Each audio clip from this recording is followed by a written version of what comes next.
The endless stream of travelers flowing through Galactic Central Station never ceased to amaze Transit Officer Zix Rao. As I adjusted my uniform's collar for the 1,000th time today, my 4 eyes scanned the bustling terminal with a mixture of pride and exhaustion. Being the chief coordinator for Docking Bay 7 was no simple task, especially during peak migration season. Next I called out, my voice synthesizer perfectly modulating the 7 most common languages of the Galactic Union. The line of various species shuffled forward, each bringing their own particular brand of chaos to my perfectly ordered station. A towering Prudaxian merchant, his crystalline exoskeleton clicking against the polished floor, presented his credentials with 3 of his appendages while simultaneously arguing with someone on his neural comm link. I processed his documentation with practiced efficiency, barely glancing at his cargo manifest. Standard stuff. Luxury goods from the core worlds, heading to the outer rim. Cleared for departure. Bay 7G. Next. The day continued in its usual rhythm. A family of Zentorians, their bioluminescent tentacles pulsing with travel anxiety. A delegation of MX-Thal diplomats, their hover platforms humming in perfect harmony. Each presented their own unique challenges, but nothing I couldn't handle with my centuries of experience. Then she walked up to my station. The human was, to put it diplomatically, a mess. Her uniform, which I recognized as belonging to the Earth Defense Force, was wrinkled and stained with substances I didn't care to identify. Dark circles underlined her eyes, and her hair a shade of brown that reminded me of fertile soil stuck out at angles that seemed to defy several laws of physics. "Officer," she said, her voice carrying that peculiar human raspiness that always made me wonder if their species was perpetually suffering from respiratory infections. "I need transportation to the Helios sector. Urgent priority." I ran my upper eyes over her documentation while my lower pair focused on her general dishevelment. "Alexandra Winters, Earth Defense Force," I read aloud, making no effort to hide my disdain. "Your credentials appear to be in order, but—" "But what?" she asked, one of her eyebrows rising in that strange way humans had of expressing skepticism. The gesture always reminded me of a parasitic worm from my homeworld. "But there are protocols, procedures. Look at your state of appearance. This is Galactic Central Station, not some backwater spaceport where humans can just swagger in looking like they have wrestled with the Kraken of Jupiter. Besides," I added, allowing a note of smug satisfaction to enter my voice, "all priority seating for the next 3 cycles has been allocated to the MX-Thal Diplomatic Corps." The human Alexandra, though her credentials noted she preferred Alex, leaned forward slightly. I noticed a fresh scratch across her left cheek, still showing signs of recent medical sealant.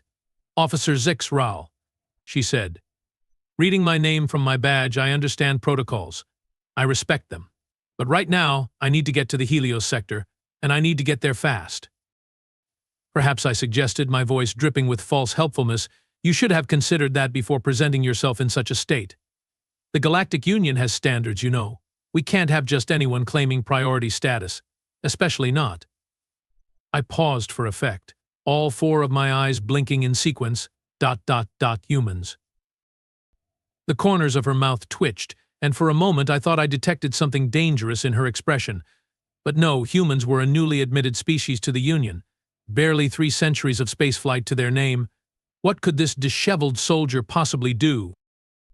Next I called out, already looking past her to the Meridian collective mind behind her in line.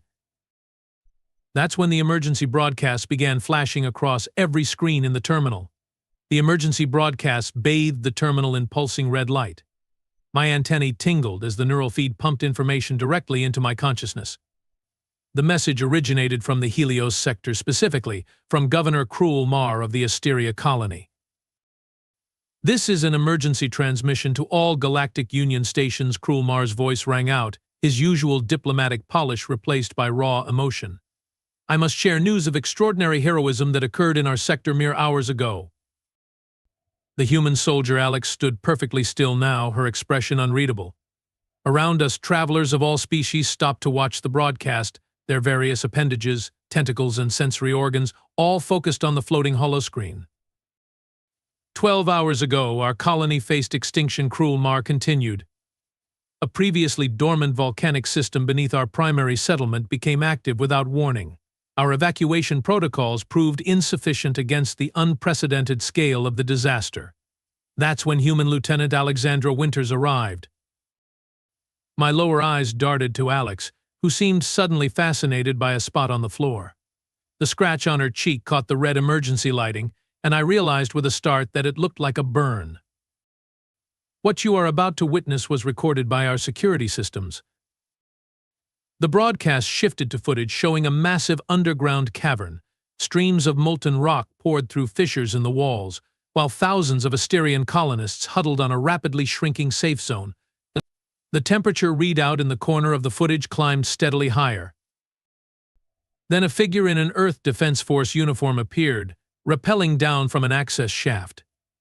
The footage zoomed in on Alex's face, determined and focused despite the hellish environment. She carried something on her back, a device I didn't recognize. Lieutenant Winters had been passing through our system when she picked up our distress call, Cruel Mars' voice narrated. She arrived before any other help could reach us, bringing with her a prototype thermal redistribution device technology that hasn't even been approved for testing by the Union Safety Council. The footage showed Alex setting up the device, her movements quick and precise despite the growing chaos. Several Asterians approached to help, but she waved them back, working alone in the dangerous conditions. What happened next defied all our scientific understanding, Cruel Mars said, his voice filled with wonder. On screen, Alex activated the device. A brilliant pulse of energy shot out, creating a network of crystalline structures that began absorbing and redirecting the thermal energy. The lava flows started to cool and solidify, forming natural barriers that protected the colonists.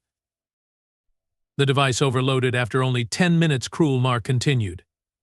But Lieutenant Winters had calculated that this would be just enough time. She had memorized the colonial geological surveys during her descent and knew exactly where to place the device for maximum effect. The footage showed Alex retrieving the smoking remains of the device, her uniform now singed and covered in volcanic ash. The timestamp indicated this was just over an hour ago. But thanks to her quick thinking and willingness to test unproven technology, all 8,000 colonists survived. The structural damage to our main settlement was minimal. But Lieutenant Winters didn't stay for recognition or rewards.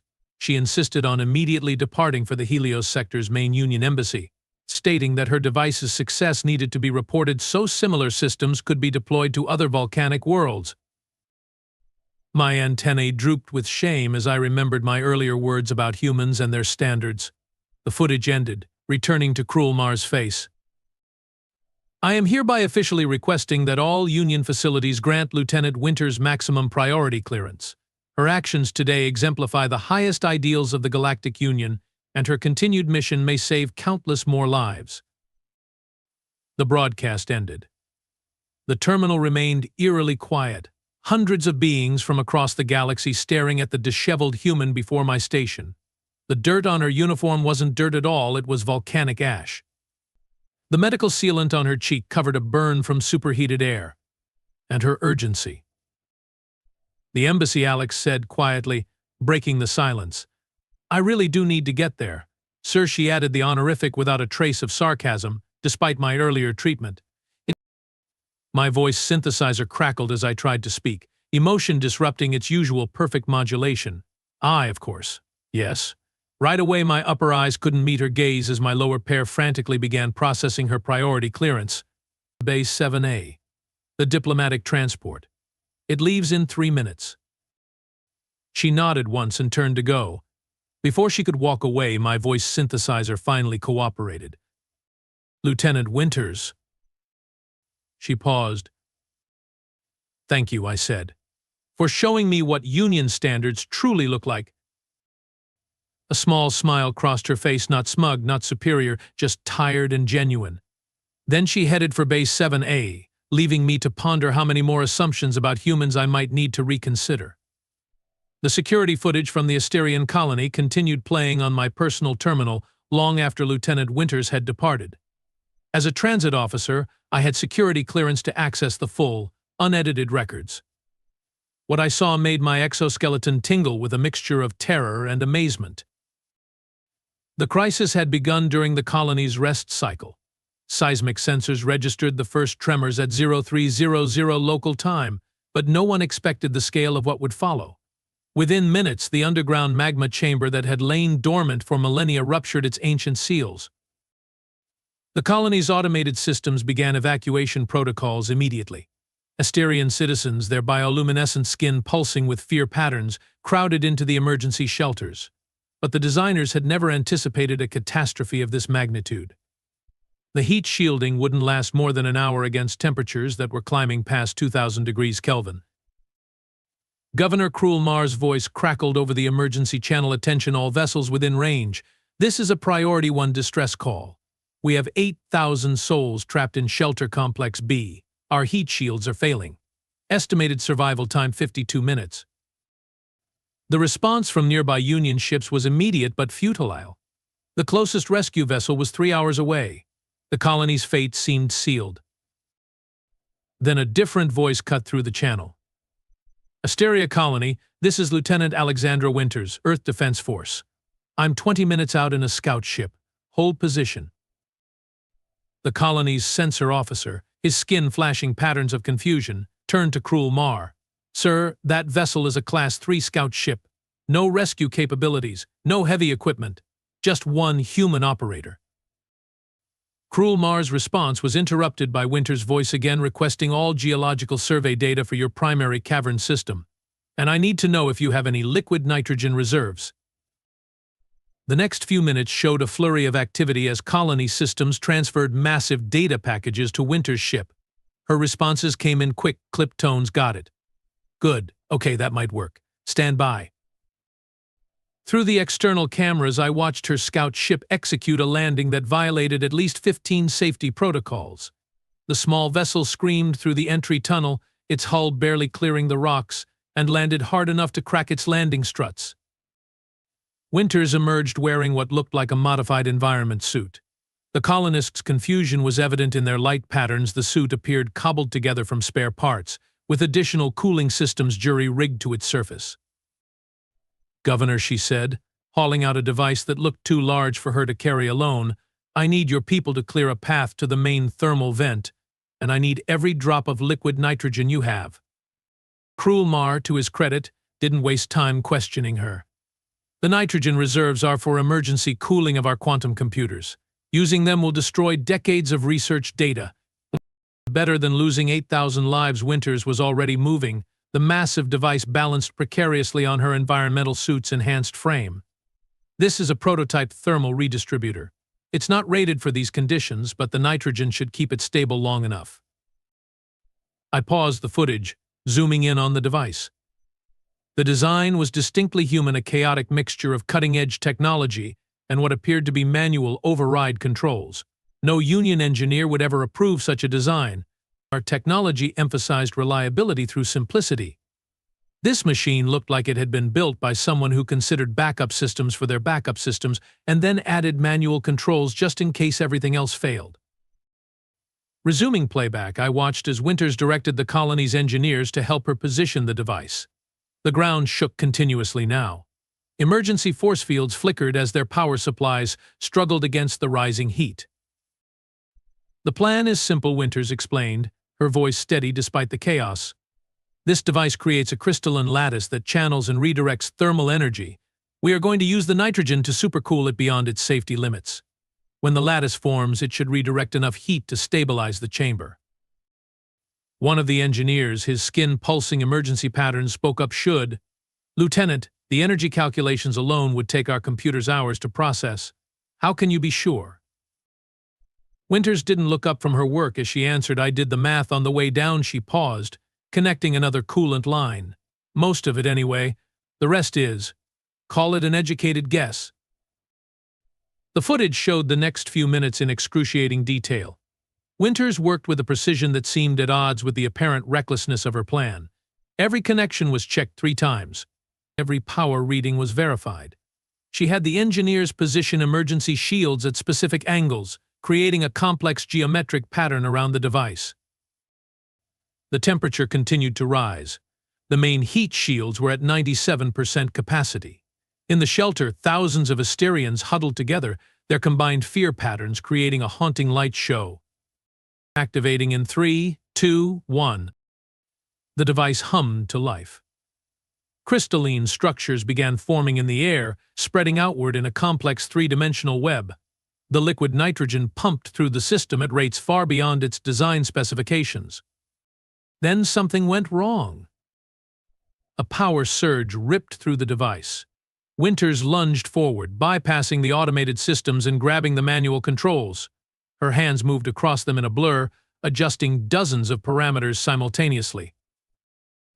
"The containment field is failing," an engineer shouted. "We need to shut it down." No, Winter's voice was strained but determined. "The lattice is almost complete. 10 more seconds." The crystal structure continued to grow, even as parts of the device began to melt. Winters stayed at the controls, her suit's cooling systems visibly struggling against the intense heat. When the blinding light faded from the security feeds, I expected to see devastation. Instead, what I witnessed defied every safety protocol and scientific principle I'd learned in my centuries as a Union citizen. The crystalline lattice hung in the air like a frozen web of light, pulsing with redirected energy. The massive thermal vent that had threatened to destroy the colony now fed directly into this artificial structure, its deadly heat being channeled and redistributed through countless crystalline pathways. But Lieutenant Winters wasn't done. She stood at the smoking remains of the thermal redistributor, her environment suit's external panels nearly melted away. Her voice came through the comm system, somehow still calm. Phase 1 complete. Starting Phase 2. Phase 2. The footage showed the colony's engineering team exchanging confused glances, their bioluminescence flickering with uncertainty patterns. None of them had been briefed on a Phase 2. Even Governor Krulmar leaned forward, his sensory tendrils extended in surprise. "The lattice is stable," Winters explained, already moving toward one of the secondary tunnels. "But it won't last. We need to redirect the magma flow or this whole chamber will collapse in about 18 minutes. An engineer's voice cut in. "Redirect it? That's impossible. The pressure would normally tear through any barrier we could build." Winters finished for him. "But we are not going to build a barrier. We are going to use the pressure against itself." She turned to Krulmar. "Governor, I need your mining charges. All of them." The next few minutes of footage showed organized chaos as Winters directed teams to specific points around the chamber. Each team placed mining charges according to her exact specifications, while she consulted what looked like a hastily drawn diagram on her suit's forearm computer. Lieutenant Krulmar asked, his voice carrying the careful tone of someone speaking to a potentially unstable individual, "Are you suggesting we detonate explosives in an already unstable volcanic chamber?"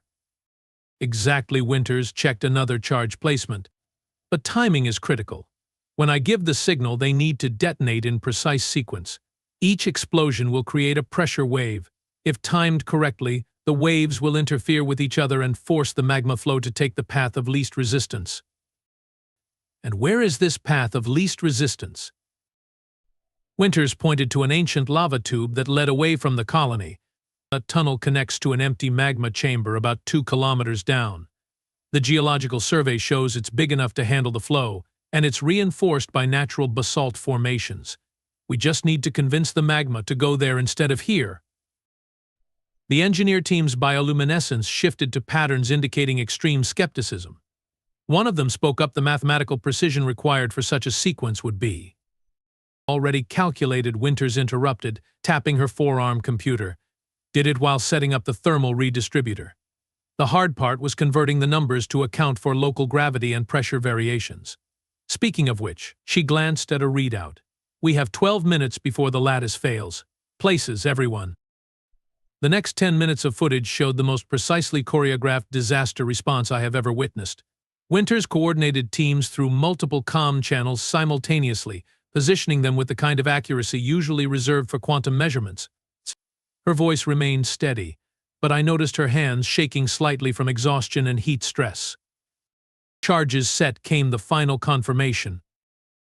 Good. Winters moved to a central position, her eyes fixed on the readouts streaming across her suit's displays.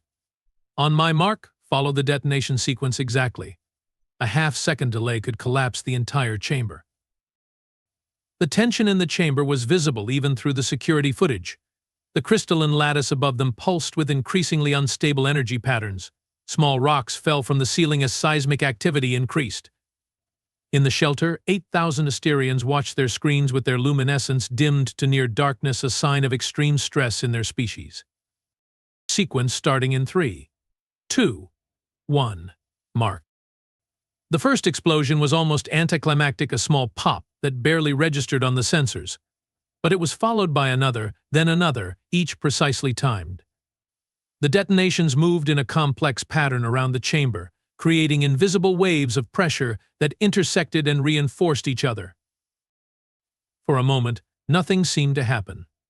Then the magma flow began to shift, almost imperceptibly at first, then with increasing speed. The deadly river of molten rock curved away from its path toward the colony, bending against all natural laws to flow into the ancient lava tube.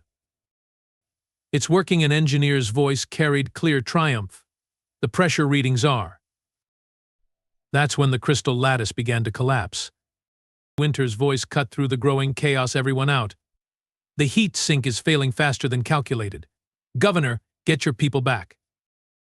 The lattice fractured, sending shards of energy-charged crystal raining down. Winters sprinted forward, pushing 2 engineers clear of a falling piece larger than a transport shuttle. Her suit's remaining cooling systems whined in protest as she drove herself toward the final set of charges. "The sequence isn't complete," she shouted over the comm. "3 more charges or the pressure wave collapses. Get clear. I will finish it."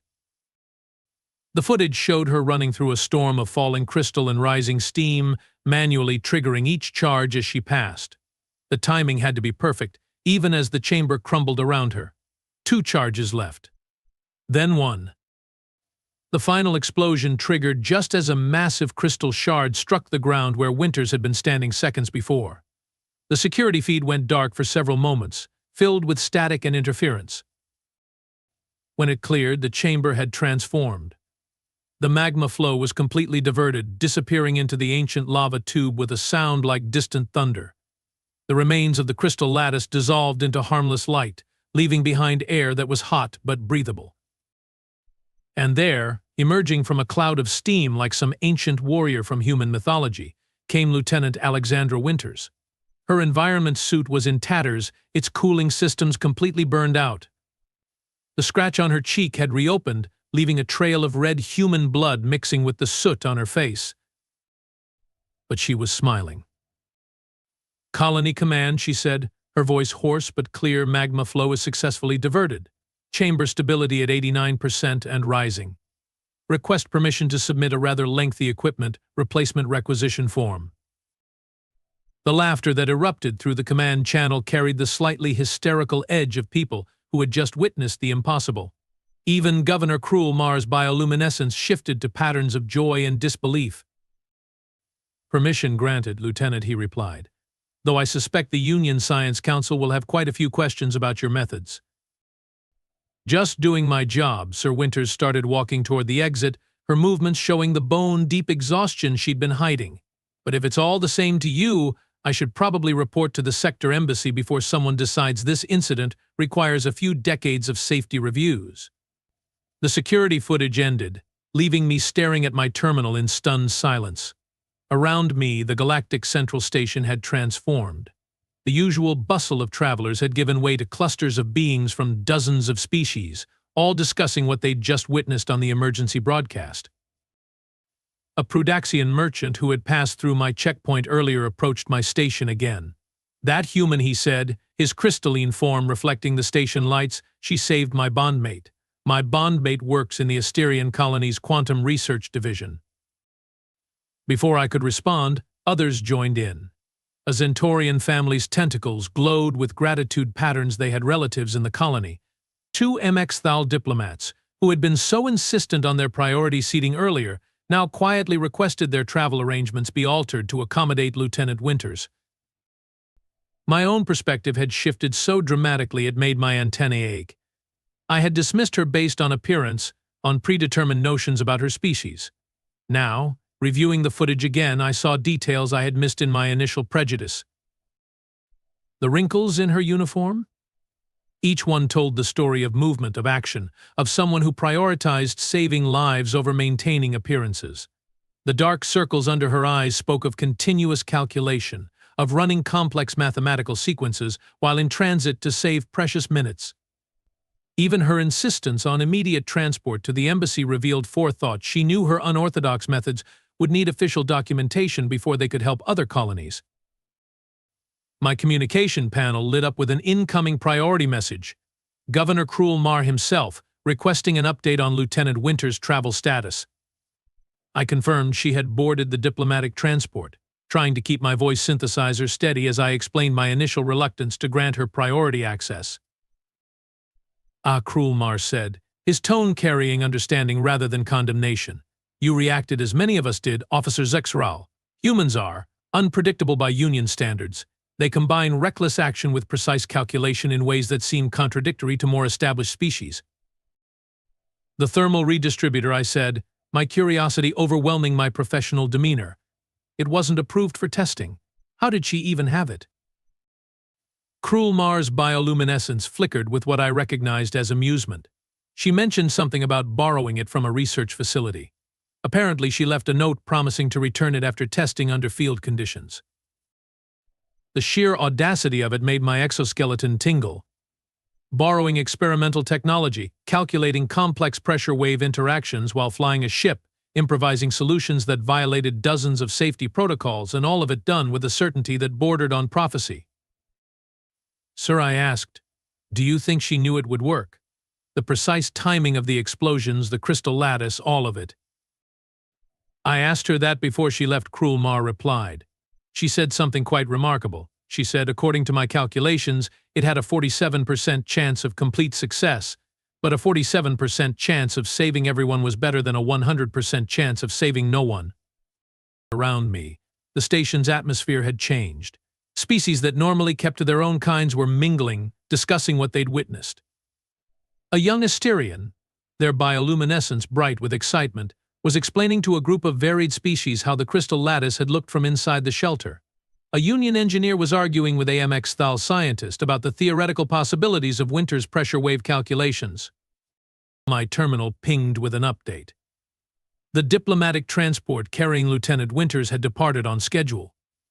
But now, instead of carrying only thal diplomats, it had representatives from 6 different species aboard, all heading to the embassy to register their support for immediately implementing her volcanic stabilization technique across the Union. I found myself doing something unprecedented in my centuries of service. I accessed the Union's personnel database and flagged Lieutenant Alexandra Winter's credentials for permanent priority access. Then I added a personal note to her file. Appearance and protocol may not predict competence or courage. This human exemplifies the highest standards of the Union through actions rather than appearances. Priority access recommended without question. Transit Officer Zexral, Galactic Central Station. As I returned to processing the line of travelers before me, I noticed something had changed in my own behavior. I found myself looking past the surface, past the predetermined notions that centuries of experience had built. Each being who approached my station might, like Lieutenant Winters, contain depths I couldn't fathom from mere appearance. Next I called out, all 4 of my eyes bright with new awareness. The universe, it seemed, still had much to teach me about its endless possibilities, and humans, unpredictable as they were, might be its most interesting teachers yet. 3 cycles later, I received a notice that made all 4 of my eyes blink in rapid succession.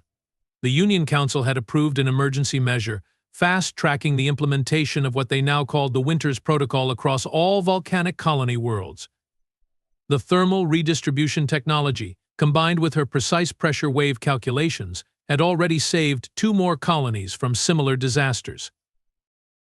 But that wasn't what caused my antennae to twitch with amusement. No, it was the second notice, a comprehensive revision to Union transit protocols. The new regulations specifically prohibited denying priority access based on a traveler's appearance or species. They even included an example case study featuring a certain transit officer's interaction with a disheveled human soldier. As I processed this information, my terminal lit up with an incoming transport request. The credentials made my exoskeleton vibrate with recognition. Lieutenant Alexandra Winters, Earth Defense Force. This time, her priority status was marked with the highest possible clearance. She appeared before my station looking, if possible, even more disheveled than before. Her uniform bore scorch marks from what appeared to be plasma discharge, and her hair had achieved a level of chaos that suggested recent exposure to zero gravity. "Officer Zix Raul," she said, a tired smile crossing her face. "Good to see you again." "Lieutenant Winters," I replied, my voice synthesizer automatically adjusting to a more respectful tone. "I see you are maintaining your unique approach to uniform regulations." "Just finished preventing a reactor breach on the Proxima mining station," she said, stifling a yawn. "Didn't have time to change. Need transport to the embassy, I guessed, already processing her clearance." She shook her head. "Actually, I need passage to Earth. Got 3 weeks of mandatory leave. Apparently, saving 3 colonies and a mining station in 1 month exceeds some human stress protocols." I processed her request, noting with satisfaction that every system automatically granted her highest priority. Then I noticed something that made my antennae curl with delight. "Lieutenant," I said, struggling to keep my voice synthesizer from betraying my amusement, "you will be interested to know that your achievements have inspired some changes in union regulations." Oh, she raised that expressive human eyebrow. "Indeed. In fact, there's a new training program for transit officers. It's called the Winters Directive. All officers must now undergo sensitivity training to avoid," I called up the exact wording, "prejudicial assumptions based on superficial observations." For a moment she just stared at me. Then she burst out laughing, drawing curious looks from nearby travelers. "You mean I'm literally a case study and not judging a book by its cover?" I believe that is the human expression. Yes, I finalized her transport arrangements.